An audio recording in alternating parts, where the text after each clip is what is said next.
I'm making a delicious moist chocolate tray bake. I really need you to hear what I'm saying.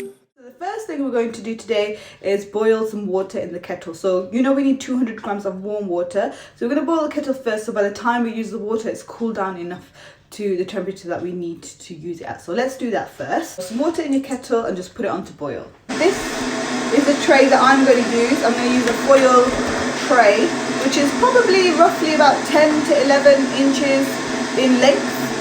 So you need something of a similar size. So whether that's a glass dish or a metal baking dish, whatever you want to use. I'm going to grease the tray a little bit. You don't tend to have to grease foil trays. I'm going to just grease it ever so slightly, just so that I don't have the cake sticking and the slices come out a bit cleaner. But if you have a Pyrex dish, a glass dish or a metal dish, then make sure you grease. If you're using a cake tin, then also put a piece of baking paper at the bottom as well. So once you've greased your tray, it should look somewhat like that, and I'm just going to put that to the side for now.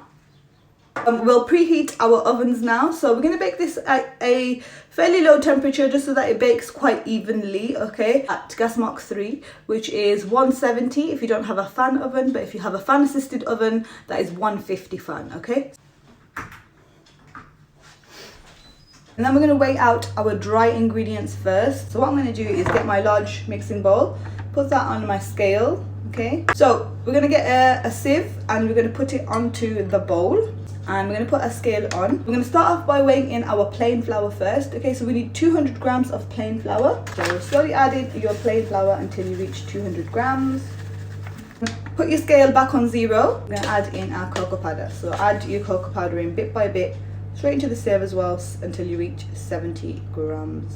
Okay, so we've got our plain flour and our cocoa powder in our sieve. So what I'm going to do now is just sift those into the bowl. I'm going to move my scale out of the way so I don't get flour all over it. We're going to sift it in. You just get your spoon and then push it through the sieve, the lumps that are left. You're going to put your bowl back on top of your scale again. So put your scale back on 0. 300 grams of granulated sugar. You can also use caster sugar if you have caster sugar as well. The granulated sugar works absolutely fine in this cake. So we'll move on to our raising agents now, but we're going to start off with our baking soda. So bicarbonate of soda, we need 8 grams of that. So put your scale back on 0. And then baking powder, 5 grams of baking powder. So put your scale back on 0 again. And 5 grams is about 1 level teaspoon. Now put your scale back on 0 and we're going to add in some salt. So we need 5 grams of salt as well. So this is to help enhance the chocolate flavour a little bit more.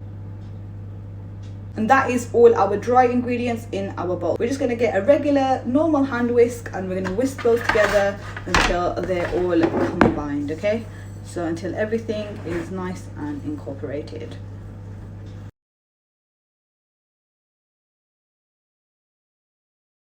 Should look like this, okay.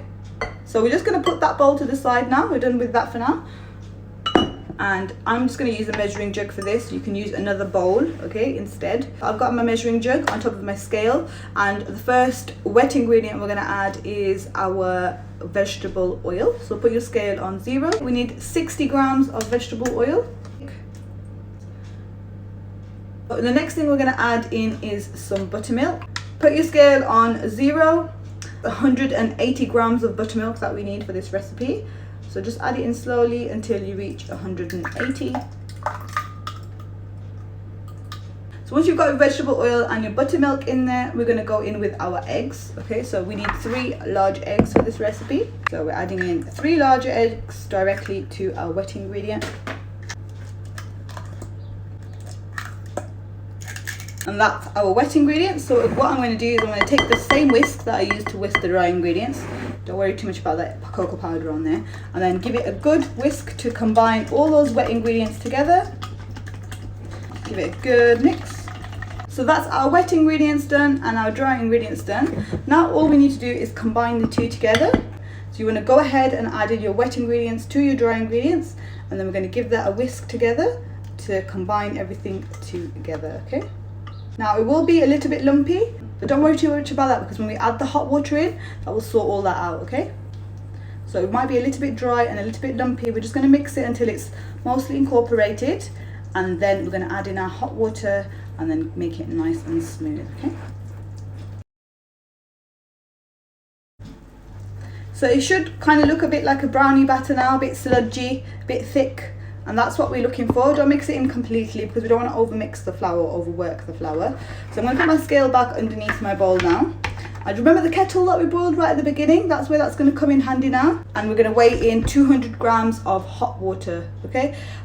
Optionally, you can add some coffee to your hot water. So what you can do is weigh out your hot water into your measuring jug. And you can add a teaspoon of instant coffee, and that will really enhance the chocolate flavour. If you're not too keen on that, you can leave it out, that's completely optional. But I'm just going to go directly in with the 200 grams of hot water. So put your scale back on 0. We're going to go in with our hot water. You're going to give this a good mix until the batter is nice and smooth. Okay, it'll be very liquidy, but that is what we want, okay?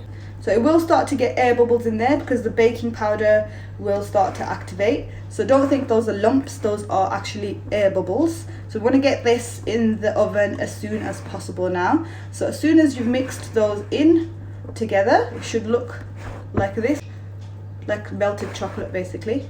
And you want to get that into your pan and into the oven now. And then pour in your chocolate cake batter. Okay, it should look like this. We're going to put that in the oven for about 25 to 30 minutes. So check it after 25 minutes. And if it needs about 5 minutes longer, just give it 5 minutes longer. We preheated the oven already before. So let's get that in.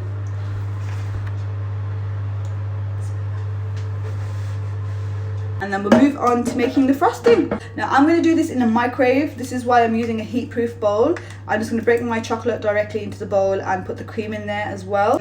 But if you don't have a microwave and you want to do it on the hob, then you can just put it directly in a saucepan. So break your chocolate up into a saucepan and then add your cream to the saucepan and then put it on a very low heat on your hob and then mix it together on the hob to melt it down, okay? But I'm going to do mine in the microwave like I mentioned before. So 200 grams of milk chocolate, so each bar is 100 grams, so I don't need to weigh it out. So that's 200 grams of milk chocolate and 150 grams of dark chocolate, which is 1.5 bars, okay?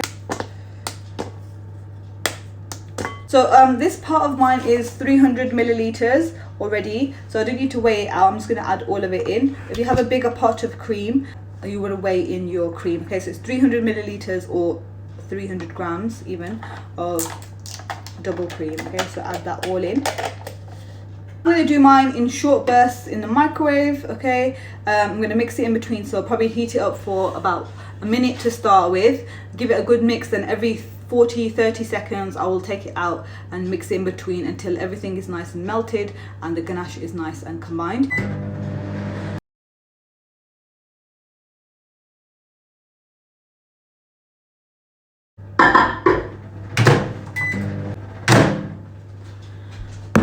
So can you see the chocolate starting to melt now, which is nice. I'm just gonna give it another mix. So it's important to mix it in between while you're doing it in the microwave, because you don't want your cream to overheat or burn, and you don't want your chocolate to burn either. So just be careful. Give this another mix again.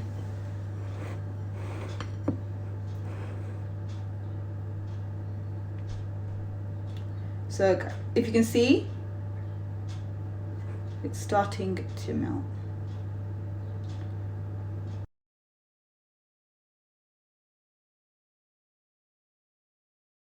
Might not need to put this in any longer, okay? The cream's really hot, so that's helping melt the chocolate. You don't want to overheat the cream or the chocolate. So I'm just going to mix it, and it's starting to come together.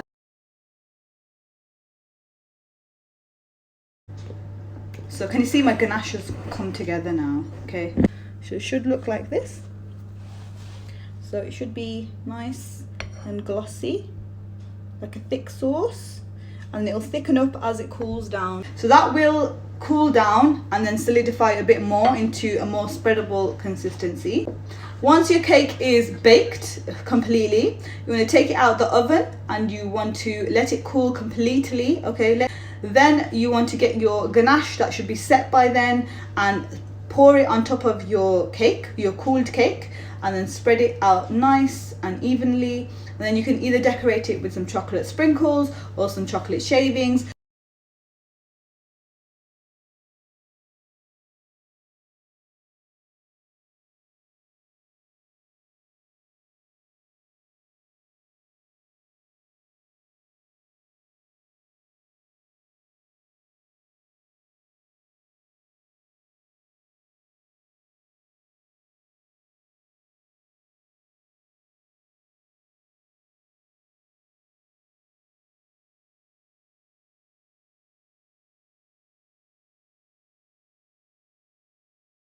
Thank you so much for joining me today, guys. Take care of yourselves, take care of your families. Assalamu alaikum wa rahmatullahi wa barakatuhu. Take care of yourselves. Toodaloo.